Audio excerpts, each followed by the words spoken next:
Yeah, sure. Hi, Steve. Hi, James. Good, good to see you. I guess first of all, what's the latest news with the injuries? Yeah, all the boys are pretty good apart from Finn, so everyone's coming through and all available for selection.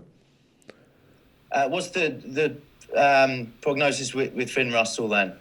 Oh, look, I think he's out of the boot. He's doing bits and pieces. So again, he's more or less with a medic. So we'll just keep assessing him as we go along. He'll stay out there. There's still a hope he could be fit for maybe the third test. Yeah, look, at the minute he's still here, and at the end of the day, if he's here, then hopefully he'll come available at some point for us. And how's Dan Bigger? Yeah, he's good. He was running around the other day. He's been kicking. Yeah, he's all good. And Liam Williams, his HIA, is he on track? Yeah, he's on track to be available. So again, I think it's his last bit today. So then he'll be available. We believe he'll be available as well. And Henshaw came through the Stormers game okay? Yeah, no ill effects from that. He come through. It's really good to have him back and performing. So yeah, it's really pleasing to have a healthy squad going into the first test. Yeah, it's a good crop to be able to pick from, isn't it? How tough is this selection going to be? How big decisions are you going to have to make?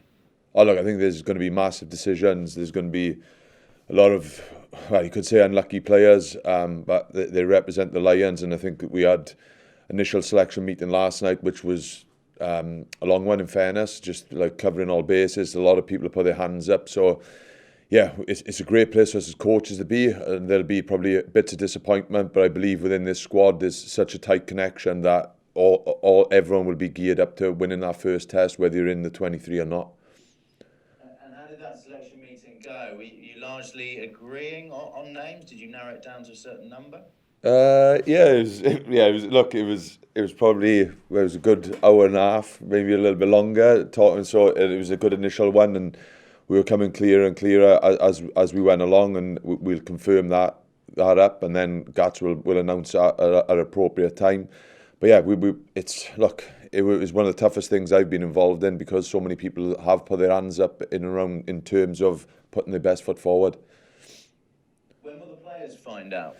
Oh, look, that's up to Gats. We'll just probably confirm things up or probably today or tomorrow, but then it'll be up to Gats in around when he feels that's appropriate. And Alan Wynne-Jones, half an hour off the bench against the Stormers since injuring his shoulder. Is that enough rugby for him to come in for the first test?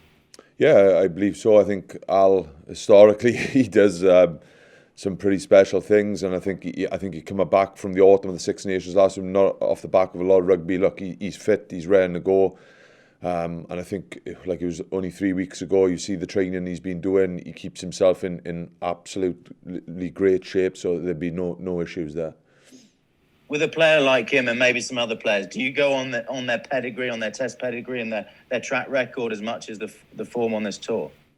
Yeah, look, I think his form coming into it, look, Six Nations was really pleasing, and he's got unbelievable experience. His leadership qualities are outstanding as well. So he was tour captain at the start. So yeah, there'd be no issues in around Al. And finally, from me, has he indicated that he's happy with his fitness? Yeah. Oh yeah. You've got to see him walk around, the energy he brings, and in training and how he's around the environment. Yeah, he'll be fine. Thank you. No problem. Hi Steve, it's Andrew McKenna from TalkSport. You just mentioned there that about selection being tough.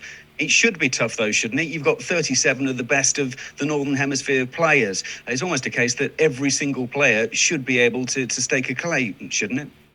Yeah, I think so, but I think probably maybe in other tours, maybe people have played themselves out of the Test Match 23, whereas I think like all our boys have really put their hands up, and I think in around performances, the way they train in and the way they're around the group, I think everyone has, and I think like even just speaking to Gats in around how difficult it was, because like obviously experiences he's gone on previous tours, but that's where you wanted to be, like you said, it's you want to pick from a healthy group and a group that is ultimately everyone's putting their hand up for that selection, because I think that shows in around the depth of the squad, and over 3 tests probably people will come in and out of the team, and we're going to need that depth right throughout the series.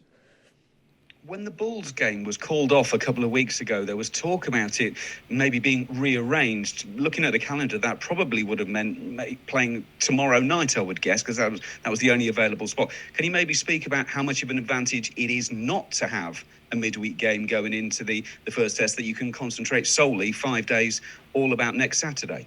Yeah, it's going to be nice as coaches and for the players, I think, to get a routine and get some really good training, because like the midweek it was great experience for me, but there's a lot of just topping up the detail and actually just getting a proper week over the last 2 or 3 weeks. You haven't done lots of coaching, lots of training work, so that's going to be really pleasing for us not to have that midweek game. Everyone's had plenty of rugby as well, so it's just focusing more on us now and having a real good prep week leading into the first test.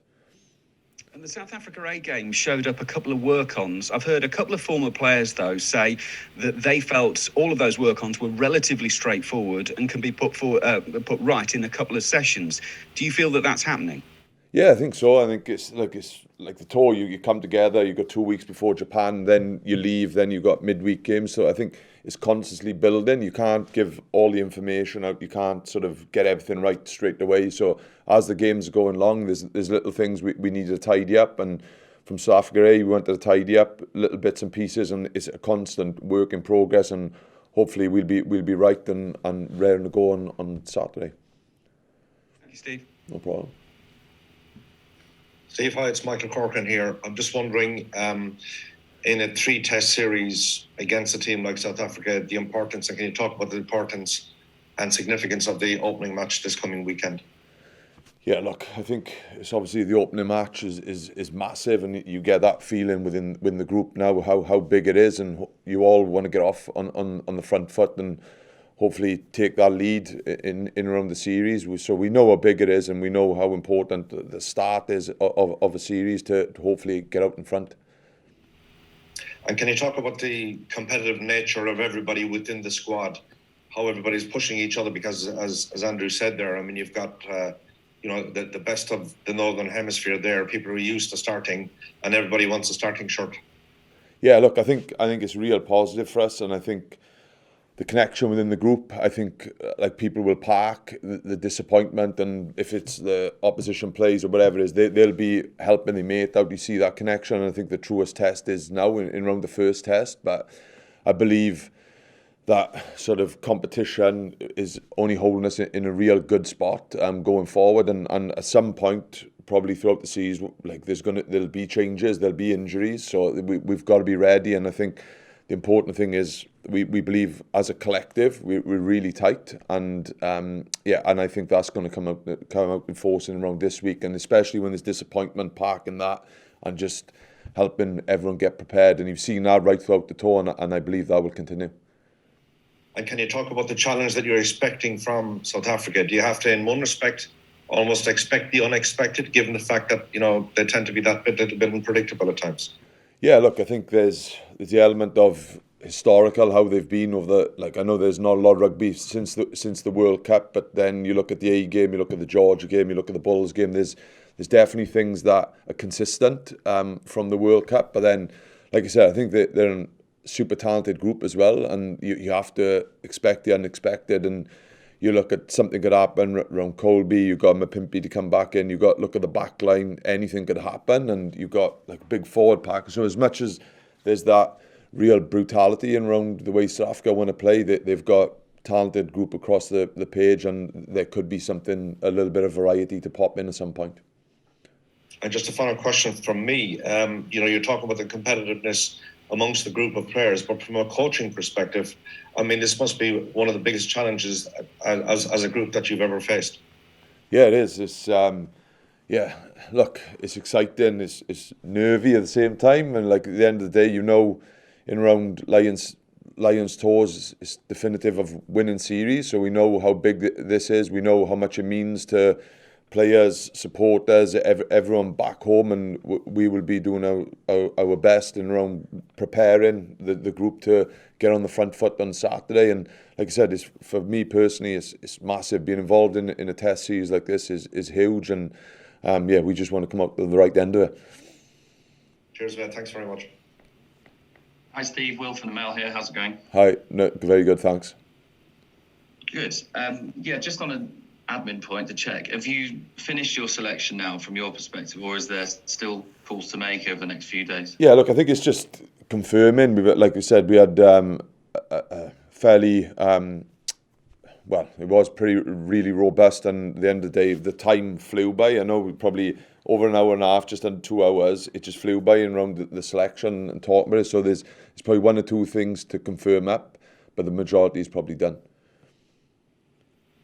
Okay, cool. And just one more on Alan Wynne as well. Obviously, you were his head coach at the Ospreys for a number of years.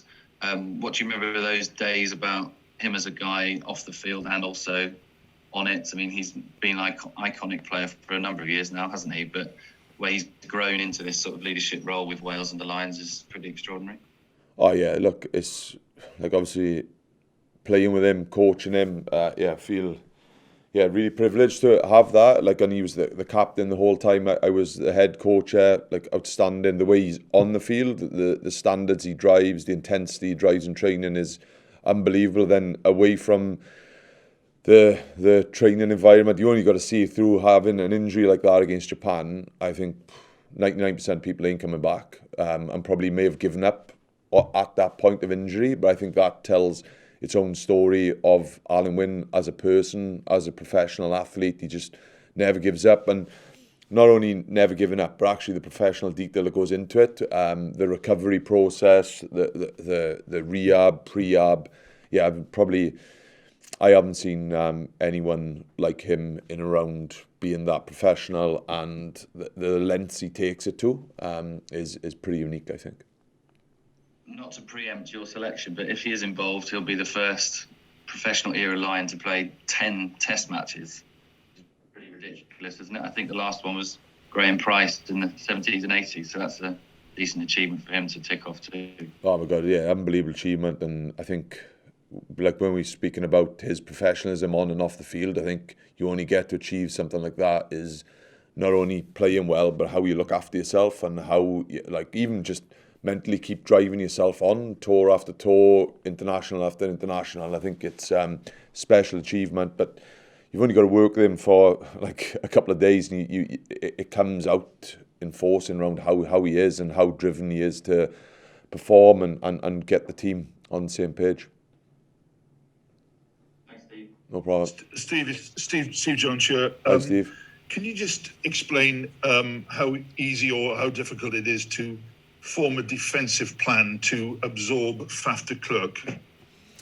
Yeah, look, I think it's, you obviously, like, I think got asked there's that unique nature, there is that off-the-cuff stuff, and you look at Faf in round his kicking game, he can run, like, he puts loopy pass, or he can pick a kick from anywhere. So I think you have to trust your own system and just, probably you can't cater for everything, like in specific detail, but you got to have belief in what you set up. You'll end up working it out. And look, we've got top-class players ourselves, world-class players ourselves, so they can read those pictures. And I think we've got players who've played with him, played against him a lot in England as well. So look, he's a super talented player, but I think like within our system, we believe that we'll be able to cater for that.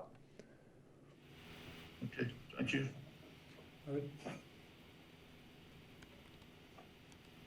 Owen? Hi, Steve. Just one from me. You had Stuart Hogg come back from a COVID isolation, but he hadn't had COVID. The South Africans have got players coming back from isolation. They've also got players coming back from COVID. You're obviously very well versed in how to bring a player back from injury, but how different is it when you're trying to manage a player through this kind of a thing, and how feasible it is that a number of South Africans, having been in isolation, could get back for a test match on Saturday? Oh, look, I think there's probably things they've been doing, even if they've got COVID, then that's probably slightly different, and the medical and conditioning team will be that's different. Like someone like Hoggy was fit and well, so like you can keep on top of conditioning. I think it's probably more a mental thing, just being in a room for long periods of time. So I think they're all different. Like obviously if you've got COVID and you haven't done anything physically over a period of time, then I think that process is going to be longer because you have to look after the well-being of the players as well. Coming off not doing a lot, coming straight into a test match is probably a massive ask. But someone like Hoggy, who's been doing his conditioning as well, not obviously on the field, but in separation. So I think there's so many different variables that to manage. But like you look at the South African medical team and conditioning team, I'm sure that they'll be doing they return to play, whether it be from COVID or those close contacts. Where would Hogg have been doing his cardio work? In an isolated gym or? That'd be all taken care of with the S&C and the medics. It wouldn't have been with the team or anything. And again, it'll all be linked into how he was feeling and obviously the testing process. Okay, thank you very much. No problem. Thanks very much, everyone. Thank you. Cheers, Lee. Is that it now, Tim? Yeah, just one downstairs now.